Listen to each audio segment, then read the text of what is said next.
Hello dear students, hello dear learners, hello dear aspirants. बहुत बहुत स्वागत है आपका द व्हाइट बोर्ड चैनल पे, जहां आज की वीडियो में मैं आपको बीपीएससी टीआरई 1, हालांकि टीआरई 3 भी आके चला गया है और अभी तक हम टीआरई 1 के क्वेश्चन का सॉल्यूशन करवा रहे हैं। तो बेसिकली टीईटी मैथ्स वाले क्वेश्चन है, क्लास 9 10th वाला जो पेपर होता है उसके क्वेश्चन के सॉल्यूशन करवा रहा हूँ। कुछ पहले से करवा रखा था, लेकिन जनरल पेपर वालों के कमेंट की वजह से उनके क्वेश्चन पहले करवा दिए। मतलब बहुत सारे लोग तो नहीं करते हैं ऑब्वियसली, लेकिन एक भी कमेंट आता है तो मैं उसको सीरियसली करके कंप्लीट करवा देता हूँ। इस चक्कर में ये रह गया था हमारा, तो चलो अब इसको कंप्लीट करते हैं।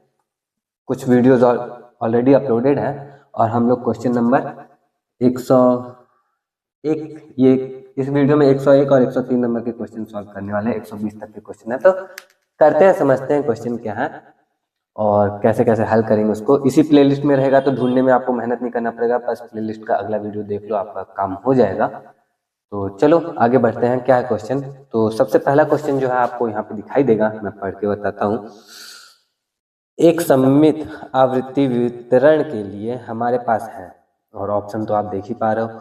अब इसमें से कौन सा सही है उसको जानने से पहले हम क्वेश्चन नंबर 3 भी देख लेते हैं क्या है, जो कि आपको यहीं पे दिखाई देगा कि एक आवृत्ति बंटन के माध्य और बहुलक क्रमशः 28 और 16 है, तो माध्यिका क्या है।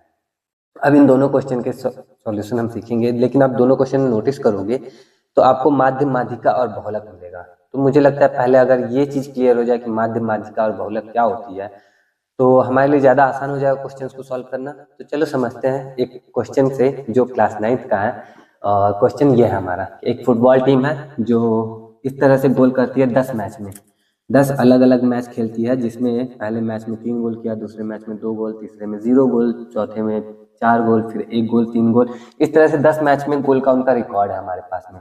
और अब हमसे पूछा गया ये कि अब हमसे पूछा गया है ये कि इसका माध्य, माध्यिका और बहुलक बताओ। तो सबसे पहले माध्य क्या होता है? माध्य एवरेज, औसत भी, माध्य को हम औसत और एवरेज भी कह सकते हैं। माध्य जो है इसका फॉर्मूला जो होता है कुल प्रेक्षणों का योग, कुल प्रेक्षणों का योग बटे प्रेक्षणों की संख्या, प्रेक्षणों की संख्या। इसका मतलब जब भी आपसे माध्य पूछा जाए तो वो यही होगा, इन आंकड़ों का माध्य क्या होगा, तो कुल प्रेक्षणों का योग, यानी सबको जोड़ दो आप। 4 3 7 5 12 3 12 4 16 16 3 16 3 19 1 20 3 23 24 25 3 28, ये हमारा क्या आ गया 28। तो 28 ऊपर रहेगा जोड़ने के बाद, और बटा में क्या, प्रेक्षणों की संख्या। तो जोड़ लो प्रेक्षण कितने, 1 2 3 4 5 6 7 8 9 10। वैसे अगर इसमें मैं यहाँ पे 2 कर दूँ, जस्ट इमेजिन, थोड़ी देर के लिए कर देते हैं, यहाँ पे 2, तो यहाँ पे 2 करने के बाद क्या हो रहा है कि ये 30 हो जा रहा है।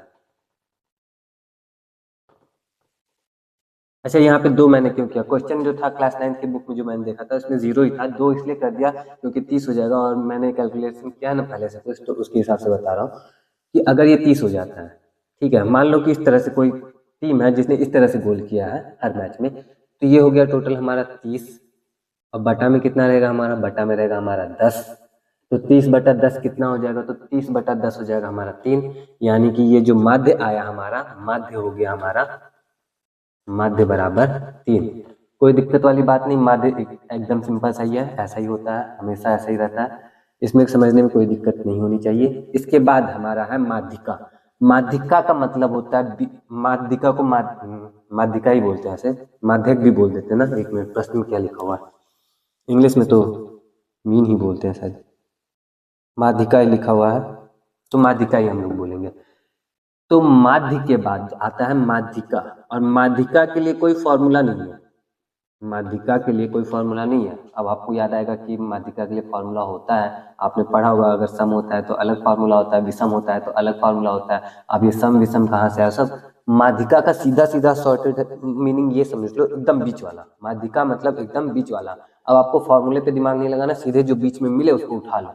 अब बीच वाला उठाने के लिए आप सोचोगे कि इसमें बीच में कौन सा है, 1 2 3 4 5 और ये 6, इधर से गिनो तो ये 5, ये दोनों बीच में आ रहा है, तो इस तरह से बीच वाला नहीं चुनेंगे, इसको पहले प्रॉपर वे में अरेंज कर देंगे, उसके बाद बीच वाला चुनेंगे। प्रॉपर वे में अरेंज कैसे कर सकते हैं, तो हमारे पास दो प्रॉपर वे है, या तो इसको असेंडिंग ऑर्डर में अरेंज कर देंगे या फिर डिसेंडिंग ऑर्डर में अरेंज कर देंगे। असेंडिंग डिसेंडिंग मतलब आरोही क्रम या अवरोही क्रम में अरेंज कर देंगे। तो चलो अरेंज कर दें हम लोग। तो सबसे पहले इसमें सबसे छोटा है हमारा 1, फिर 2 है 2 बार, 3 है 1 2 3 4 और 4 भी है हमारा 2 बार, और फिर 5 1 2 3 4 5 6 7 8 9 10, ये हो गए 10 हमारे। अब इसमें बीच वाला आप देखो कौन सा है, तो आप इधर से गिनो 1 2 3 4 5, 1 2 3 4 5, ये दोनों ही बीच वाले हैं, दोनों ही 3 ही है, तो हम माध्यिका आराम से 3 कह सकते हैं। अगर ये डिसेंडिंग ऑर्डर में रहता तो 5 4 इधर से रहता तो भी बीच में हमारा क्या आता, 3 ही। इस तरह से इसका जो माध्यिका आया है हमारा, माध्यिका वो भी आ गया है 3। माध्यिका कितना आ गया, 3। चलो आगे बढ़ते हैं। काफी अजीब सा हो गया है। अब क्या बचा, तो फॉर्मूला इसके लिए कुछ विशेष नहीं है, बस यही देख लो माध्यिका। और यही अगर 10 की जगह 9 होता तो बीच में जो एक्यूरेट आता वो हो जाता। और अगर बाई चांस यहाँ पे 3 3 की जगह एक कोई एक ऐसा होता, जैसे मान लो दोनों में 3 3 लिखा हुआ है ना, अगर ऐसा कोई रहता अलग रहता कुछ, जैसे मान लो यहाँ पे 5 रहता, बीच में 5 आ रहा होता बाई चांस कोई, तो हम क्या करते, इन दोनों को जोड़ के उसका आधा कर देते, ठीक है, तो माध्यिका निकलता हमारा। तो है नहीं तो उसके बारे में चर्चा भी नहीं करते, आगे बढ़ते हैं। माध्य और माध्यिका हमने लिख लिया, अब बचा क्या हमारा, बहुलक। बहुलक के लिए भी कोई अलग से फॉर्मूला नहीं है, बहुलक के लिए भी कोई फॉर्मूला नहीं है। तो बहुलक के लिए कोई फॉर्मूला नहीं है, तो बहुलक हम कैलकुलेट कैसे करते हैं, तो सिंपली जो सबसे ज्यादा बार आ रखा है वही हमारा बहुलक है। सबसे ज्यादा बार क्या आया है, 3 3 3 3, 4 बार 3 आया हुआ है, इसका मतलब बहुलक जो है वो भी क्या हो गया हमारा, 3 हो गया। अब इस केस में आप देखोगे तो इस केस में देखने पे आपको मिलेगा माध्य बराबर बहुलक बराबर माध्यिका, तीनों के तीनों क्या हो गए हैं, बराबर हो गए। और ये तीनों के तीनों बराबर हो सकते हैं अलग अलग केस में, बराबर मतलब अलग अलग केस पे डिपेंड करेगा कि बराबर होंगे कि नहीं होंगे। अब इतना समझने के बाद अब मैं आपको लेके आता हूँ अपने पहले क्वेश्चन पे, क्वेश्चन नंबर 101 ये वाला, कि एक सममित आवृत्ति वितरण के लिए हमारे पास है। तो सममित आवृत्ति वितरण क्या होता है, इसका इंग्लिश वाला वर्जन आप पढ़ोगे तो उसमें सिमेट्री डिस्ट्रीब्यूशन की बात करता है। तो सिमेट्री डिस्ट्रीब्यूशन का मतलब है, जैसे मतलब आपके पास जो आंकड़े हैं, मुझे जितना समझ में उसके हिसाब से, कि आपके पास जो आंकड़े हैं वो अगर बराबर हो, समान डिस्ट्रीब्यूशन हो, जैसे मान लो कि किसी कोई टीम है और उसने क्या किया है कि हर मैच में 2-2 गोल किया, हर मैच में क्या किया उसने, 2-2 गोल किया, और 10 मैच खेला, 10 मैच में सब में 2-2 गोल उसने किया। तो इसके लिए आप माध्य निकालो, बहुलक निकालो और माध्यिका निकालो, सबका सब क्या आएगा, सिंपली 2 आएगा। हालांकि यहाँ पे समान गोल नहीं था, ठीक है, सिमेट्री डिस्ट्रीब्यूशन यहाँ पे नहीं था, लेकिन यहाँ पे भी हमारा समान आ गया है। लेकिन सममित आवृत्ति वितरण जो होगा, सममित आवृत्ति वितरण के लिए हमारा जो माध्य, माध्यिका और बहुलक होगा वो तीनों आपस में क्या होगा, बराबर होगा। तो इसको बस याद रखना हमें कि जब इस तरह सभी मैचों में अगर समान गोल हुआ है, इसी को हम बोल देंगे क्या, सममित आवृत्ति क्या था, वितरण, सममित आवृत्ति वितरण। तो इस केस में ये हो जाएगा हमारा माध्य, माध्यिका और बहुलक समान, ठीक है। अब बढ़ते हैं आगे दूसरे क्वेश्चन पे। एक दूसरा क्वेश्चन क्या है, देखो आप क्वेश्चन नंबर 103 यहीं पे आपको स्क्रीन पे दिखाई देगा, मैं पढ़ के बता रहा हूँ कि एक आवृत्ति बंटन में माध्य और बहुलक क्रमशः 28 और 16 है, तो माध्यिका ज्ञात कीजिए। आप देखिए एक आवृत्ति बंटन है, यहाँ माध्य जो है वो 28 है और बहुलक जो है वो 16 है, तो हमसे पूछा जा रहा है माध्यिका क्या है, माध्यिका बराबर व्हाट।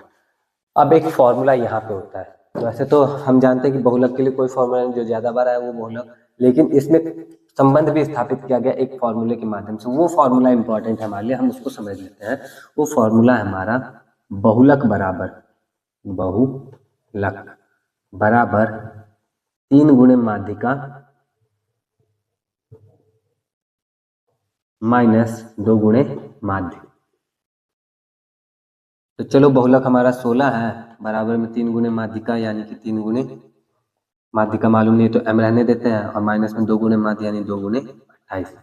चलो कैलकुलेट करें तो 16 बराबर 3m माइनस 56, ये 56 इधर जाके प्लस में हो जाएगा तो हमें मिलेगा 3m बराबर 16 प्लस 56 62 10 72, तो m बराबर आ जाएगा हमारा 72/3, काटो 3 दूना 6, 3 चौके 12, तो माध्यिका जो आया हमारा वो क्या आ गया, माध्यिका बराबर 24। ठीक है, तो इस हिसाब से जो हमारा ये क्वेश्चन का राइट आंसर होगा वो क्या हो जाएगा, वो हो जाएगा 24। और 24 देखोगे आप तो आपको ऑप्शन ए में मिलेगा, तो ए पे आप आराम से टिक कर लो, हो गया क्वेश्चन सॉल्व। तो आई होप कि ये 10 मिनट की वीडियो आपके लिए हेल्पफुल रही हो, अगर है तो कमेंट करके बताओ, बाकी और भी अपने विचार प्रकट करना चाहते हो तो भी कर सकते हो। बाकी आज की वीडियो के लिए इतना ही है, मैं मिलता हूँ आपसे नेक्स्ट वीडियो में कल अगले क्वेश्चन के सॉल्यूशन के साथ।